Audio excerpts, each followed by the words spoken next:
So hello friends, welcome back to another new video. तो finally guys MahaDBT की जो scholarship form filling process है इस साल के लिए वो शुरू हो चुकी है।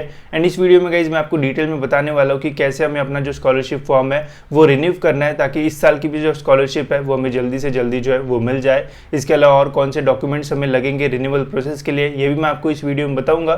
तो वीडियो पूरा एंड तक देखते रहिए। एंड अगर आप इस चैनल पर नहीं हो गाइज तो सब्सक्राइब जरूर से कर लेना, ताकि आपको टाइम पे सारी जो अपडेट्स है वो मिलते रहे। तो स्कॉलरशिप फॉर्म रिन्यू करने के लिए गाइज सबसे पहले आपको आ जाना है महाडीबीटी की ऑफिशियल वेबसाइट पे। यहाँ पे आके गाइज आपको राइट हैंड साइड में पोस्ट मैट्रिक स्कॉलरशिप का ऑप्शन मिलेगा, इसके ऊपर क्लिक कर लेना है। एंड फिर गाइज यहाँ पे आपको एप्लीकेंट लॉगिन का ऑप्शन मिलेगा, तो इसके ऊपर आपको कर देना है क्लिक।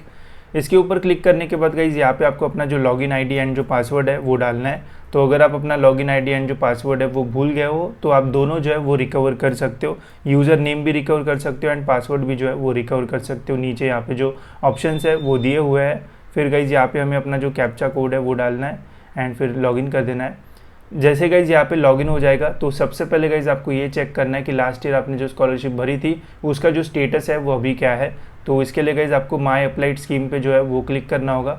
इसके ऊपर क्लिक करने के बाद गाइज यहाँ पे कुछ ऐसा आएगा, तो यहाँ पे अप्रूव्ड एप्लीकेशन में चेक कर लेना, ठीक है। तो यहाँ पे कुछ भी नहीं है तो अप्रूव्ड होगा। इसके अलावा अगर आपके इसमें स्टेटस दिख रहा है तो अप्रूव्ड है, फंड डिसबर्स्ड है, तो फिर बिल्कुल आप इस साल का जो फॉर्म है वो फिल कर पाओगे एंड रिन्यू भी कर पाओगे। बट अभी भी वहाँ पे अगर अंडर स्क्रूटिनी अगर आपको दिख रहा है तो फिर गाइज आपको जो है वो वेट करना पड़ेगा वो स्टेटस चेंज होने तक। अंडर स्क्रूटिनी रहा तो फिर आप अभी जो फॉर्म है वो फिल नहीं कर पाओगे। थोड़ी देर बाद या फिर कुछ टाइम बाद आपको अपना जो फॉर्म है वो फिल करना पड़ेगा जब तक वो स्टेटस चेंज नहीं होता। इसके अलावा ऐसे स्टूडेंट्स भी रहते हैं जिनका स्टेटस तो अंडर स्क्रूटिनी नहीं है बट उनके पैसे आने के होते हैं, तो उस कंडीशन में भी आप फॉर्म जो है वो भर सकते हो। बस जिनका स्टेटस अंडर स्क्रूटिनी है बस वही जो है वो भी फॉर्म फिल नहीं कर पाएंगे। कुछ दिन बाद या फिर जब स्टेटस चेंज होगा तब आप अपना जो फॉर्म है वो फिल कर पाओगे, ठीक है। तो सबसे पहले ये वाला जो चीज़ है वो चेक कर लेना।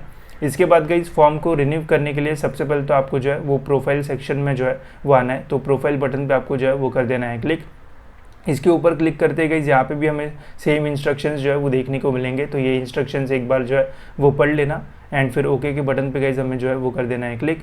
इसके ऊपर क्लिक करने के बाद गाइज यहाँ पे हमें अपनी जो डिटेल्स है वो देखने को मिलती है पर्सनल इन्फॉर्मेशन में। तो यहाँ पे अपनी सारी जो डिटेल्स है वो अच्छे से जो है वो चेक कर लेना। एंड ये डिटेल्स चेक करने के बाद गाइज अब कुछ कैटेगरीज ऐसी होती है जिनको इनकम डिटेल्स जो है वो चेंज करना होता है एंड कुछ कैटेगरीज को नहीं करना होता है। तो एक बार कॉलेज में पूछ लेना कि हमें अपनी जो इनकम डिटेल्स है जो फर्स्ट ईयर में इनकम सर्टिफिकेट डाली थी क्या उसे अपडेट करके सेकेंड ईयर की डालना है या फिर नहीं। अगर नहीं बोलते तो जैसी डिटेल्स है सेम टू सेम ऐसा ही जो है वो रखना। एंड अगर बोलते कि नया इनकम सर्टिफिकेट डालना पड़ेगा तो जो अपडेटेड इनकम सर्टिफिकेट है वो डाल के एंड वही नंबर वगैरह वहाँ पे सारे जो है वो डाल के अपडेट कर देना, ठीक है।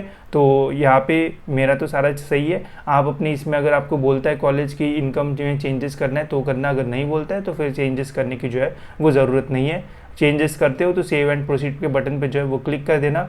उसके बाद गाइज फिर यहाँ पे हमें एड्रेस डिटेल्स जो है वो डालना होता है। तो यहाँ पे गाइज आपको अपनी एड्रेस की जो डिटेल्स है वो डाल देना है। फिर उसके बाद गाइज अदर इन्फॉर्मेशन में यहाँ पे आपको अदर इन्फॉर्मेशन में फादर मदर की जो इन्फॉर्मेशन है वो पूछी जाएगी, तो ये आपने पहले ही फिल किया होगा, तो यहाँ पे भी कोई चेंजेस करने की जो है वो ज़रूरत नहीं है। फिर गाइज यहाँ पे भी आपको सेव करके करंट कोर्सेज़ के ऊपर जो है वो आ जाना है। तो करंट कोर्सेज में गई सबसे इंपॉर्टेंट जो चेंजेस है वो करने होते हैं, तो इसको जो है वो ध्यान से सुनना ताकि आपको चीज़ें जो है वो अच्छे से समझ में आ जाए। तो यहाँ पे गाइज आप देख सकते हो यहाँ पे आपको एकेडमिक ईयर ये सारी जो चीज़ है वो मिल जाएगी। एंड नीचे गाइज आप यहाँ पे देख सकते हो डिफरेंट ईयर्स का आपको यहाँ पे जो स्टेटस है वो देखने को मिलेगा। अब देखो मेरा इंजीनियरिंग ख़त्म हो चुका है तो यहाँ पे मेरे सारे चारों साल के जो स्टेटस है वो आ रहे हैं। अब सपोज़ करते हैं कि आपका फर्स्ट ईयर अभी अभी जो है वो कंप्लीट हुआ है एंड अभी आप जो है वो सेकेंड ईयर में जो है वो आए हुए हैं, या फिर सपोज़ आपका सेकेंड ईयर अभी ख़त्म हुआ है एंड थर्ड ईयर में अभी आपने जो है वो एडमिशन लिया है। तो यहाँ पे गाइज आप जब स्टेटस चेक करोगे तो देखना कि यहाँ पे क्या लिख के आ रहा है, ठीक है। अगर आप अभी फर्स्ट ईयर कंप्लीट हो चुका है एंड अभी आप सेकंड ईयर में आए हो तो आपका यहाँ पे फर्स्ट ईयर जो है वो परस्यूइंग होगा एंड सेकंड ईयर का यहाँ पे कुछ भी जो डेटा है वो नहीं रहेगा, ठीक है। तो इस कंडीशन में आपको क्या करना है कि जो फर्स्ट ईयर का आपका डेटा रहेगा उसको जो है वो डिलीट के बटन पे क्लिक करके जो है वो डिलीट कर देना है। डिलीट करने के बाद गाइस फिर से यहाँ पे आपको फर्स्ट ईयर की जो डिटेल्स है वो डालना है, जैसे एडमिशन इन करंट कोर्स ये डालना है, इंस्टीट्यूट स्टेट कहाँ पे, पुणे डिस्ट्रिक्ट जो भी है वो आपको यहाँ पे जो डिटेल्स है वो डाल देना है।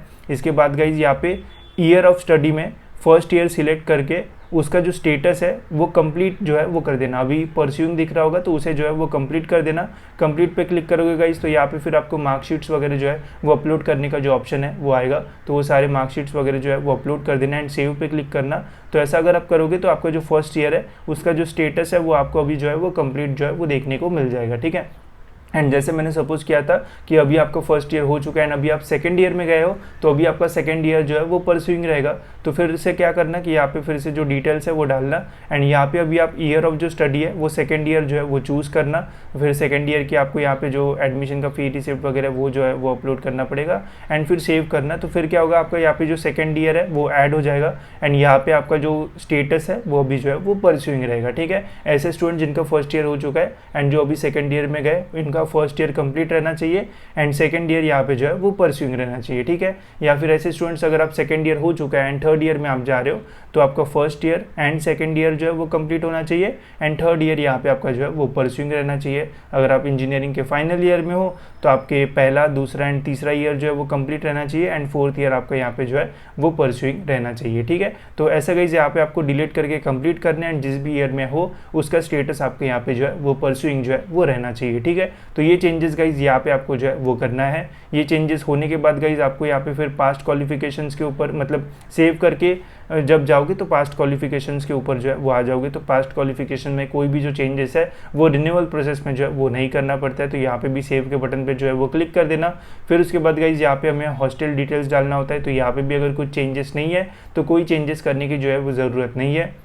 अगर कुछ चेंज हुआ है तो डे स्कॉलर से हॉस्टेलर हो गए या फिर हॉस्टेलर से डे स्कॉलर हो गए, तो अगर चेंजेस करना है तो कर सकते हो और अगर नहीं करना है तो कोई चेंजेस करने की जो है वो ज़रूरत नहीं है एंड सेव के बटन पे जो है गाइज वो कर देना क्लिक, ठीक है। तो ये हो गई गाइज हमारी मेन चीज़। यहाँ पे जितने भी चेंजेस करना था वो मैंने आपको जो है वो बता दिए। सारी चीज़ें सेव करते करते जो है वो आगे बढ़ना।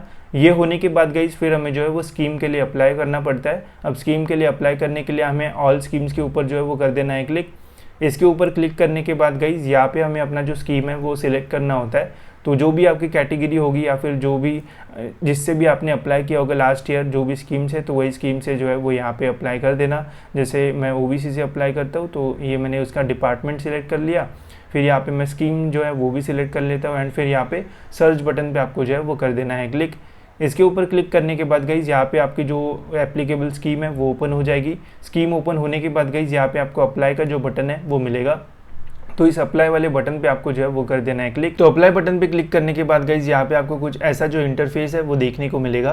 तो यहाँ पे पूछा जाएगा गाइज कि is this a renewal application. तो जी हाँ, ये हमारी रिन्यूअल एप्लीकेशन है। तो यहाँ पे आपको येस की बटन पे जो है वो क्लिक करना है। फिर यहाँ पे आपको पूछा जाएगा एंटर योर लास्ट ईयर महा ई स्कूल एप्लीकेशन आईडी। तो यहाँ पे गाइज आपको लास्ट ईयर का जो एप्लीकेशन आईडी है वो डालना है। तो ये आपको कहाँ मिलेगा, इसके लिए गाइज आपको जो पोर्टल है यहाँ पे आना है एंड यहाँ पे गाइज आपको माय अप्लाइड स्कीम हिस्ट्री के ऊपर जो है वो क्लिक करना है एंड यहाँ पे जो लास्ट ईयर की स्कीम होगी उसके ऊपर आपको जो है वो क्लिक कर देना है। तो जैसे मेरी लास्ट ईयर की स्कीम पहले की थी बिकॉज मेरा इंजीनियरिंग पहले हुआ है, तो बट आपकी जो स्कीम है वो लास्ट ईयर की जो होगी वहाँ पे आके यहाँ पे आपको अप्रूव्ड एप्लीकेशंस पे क्लिक करना है एंड ये जो एप्लीकेशन आईडी मिलेगी इसको कॉपी करके यहाँ पे आपको जो है गाइज वो कर देना है पेस्ट।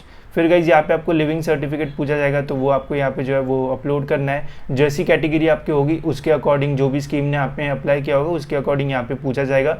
यहाँ पे फिर गाइज आपको डिक्लेरेशन फॉर्म जो है वो अपलोड करना है। तो ये मैंने मेरे ऐप में फ्री मटेरियल्स में जो है वो डाल दिया है, तो वहाँ से आप डाउनलोड करके उसे फिल करके जो है वो यहाँ पे अपलोड कर सकते हो। फिर इसके बाद यहाँ पे पूछा गया है have you applied for any other scholarship. तो यहाँ पे नो के बटन पे जो है वो क्लिक कर देना। यहाँ पे कास्ट वैलिडिटी के बारे में पूछा है, तो अगर आप कैटेगरी स्टूडेंट्स हो गए तो पूछा जाएगा, अगर नहीं हो तो नहीं पूछा जाएगा। फिर यहाँ पे राशन कार्ड के बारे में भी जो है वो पूछा गया है, तो ये भी आपको जो है वो अपलोड करना पड़ेगा। अब मैं कैटेगरी स्टूडेंट्स हूँ इसलिए मुझे जो है वो अपलोड करना पड़ता है, बट अगर आप EWS EBC होगा तो हो सकता है यहाँ पे आपको राशन कार्ड के बारे में जो है वो ना पूछा जाए। फिर यहाँ पे पूछा गया है how many boys child including you in your family. तो इसका भी नंबर यहाँ पे आपको जो है वो डालना पड़ेगा एंड सेव के बटन पे गाइज फिर आपको जो है वो कर देना है क्लिक।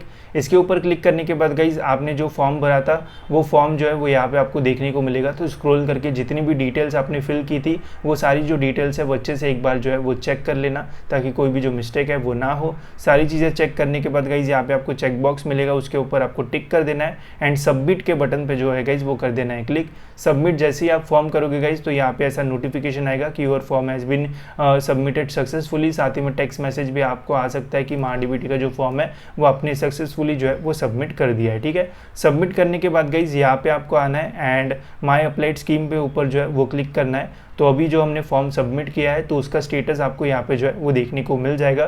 तो यहाँ पे आपको लिखा रहेगा कि under scrutiny and view form का भी गाइज यहाँ पे आपको जो ऑप्शन है वो देखने को मिलेगा।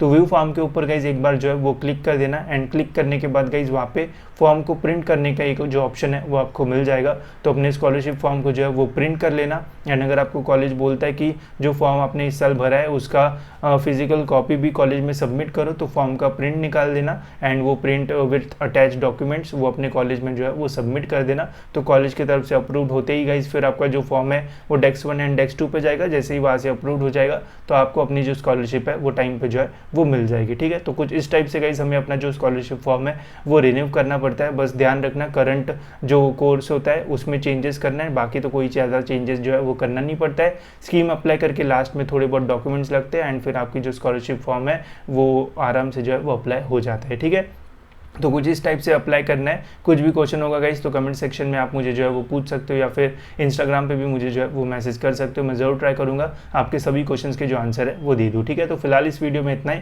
मिलते गाइस ऐसे ही और एक इन्फॉर्मेटिव वीडियो में।